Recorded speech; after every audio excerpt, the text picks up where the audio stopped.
Join us kung paano natin ginawa ang ating masarap na breakfast na ito.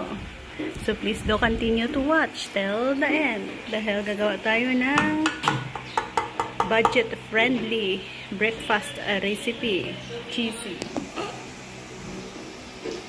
Join us guys, gagawa tayo ng masarap na recipe gamit ang noodles na ito. Yan, nagpapakulo tayo ng tubig dyan. Naglagay tayo ng konting mantika. At isa, dalawa, tatlo, apat, lima.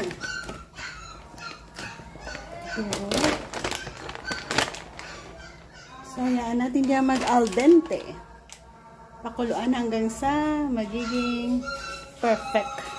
So, ayan, sa giniling natin, lagyan natin ng konting cornstarch para hindi naman masyadong dry.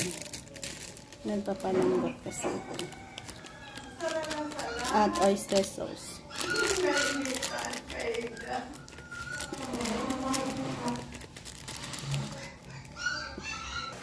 So, ayan guys, al dente na ang ating noodles na pinapakuluan dito at mag-e-end tayo dito at igisa natin sa next steps natin. At lalo nating pasarapin ang ating recipe ito. So, continue to join us.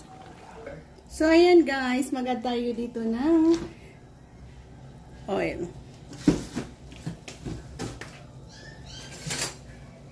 Next sa oil ay ang ating giniling.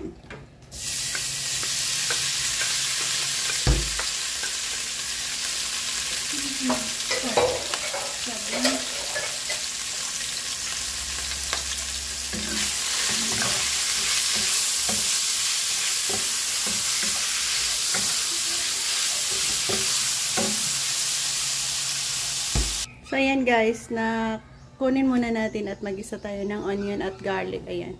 Set aside muna natin yan. Ayan, mag-melt tayo dito ng butter para sa pag-isa ng ating onion at garlic. I-add natin ang ating onion at garlic.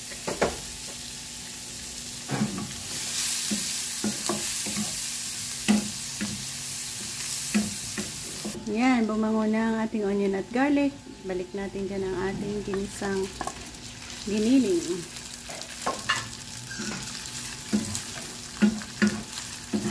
So, ipakita ko sa inyo kung ano pang abang mga ingredients na ating gagamitin dyan. So, meron na tayo dyan ginigisang karne ng baboy.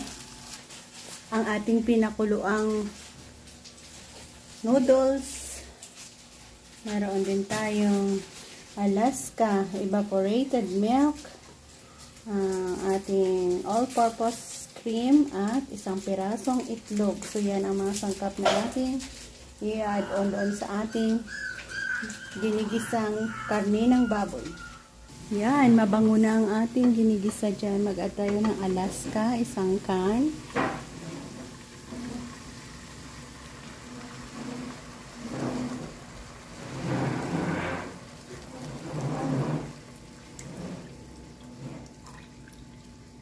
Next sa Alaska, ang ating cream.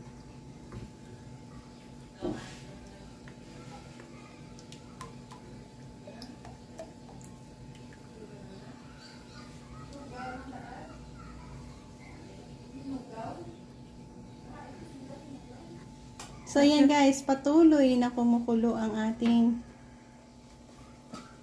ginagawa dyan. Bango.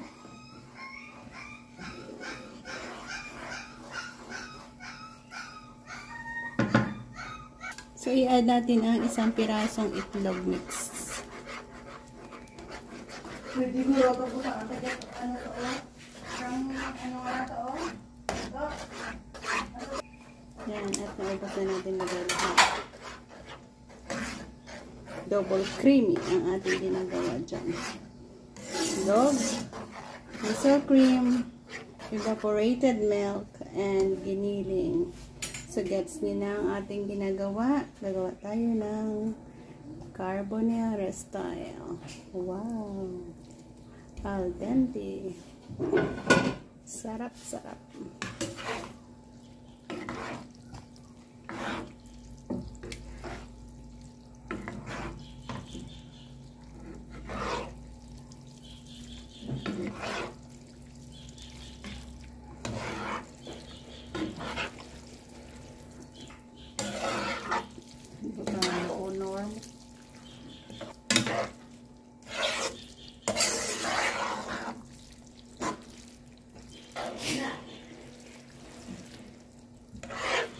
Tahan mo dyan, cheese, kundi mo ng kalat.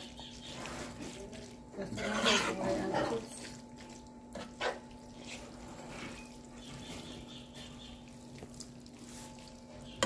Sarap. Dito na tayo mag-end. Hopefully, nagustuhan nyo ang style ng ating pagluluto dito. And, nagkaroon na tayo ng creamy, delicious na recipe dito. Thank you again. Bye-bye. God bless and happy eating. Maraming salamat sa inyong lahat.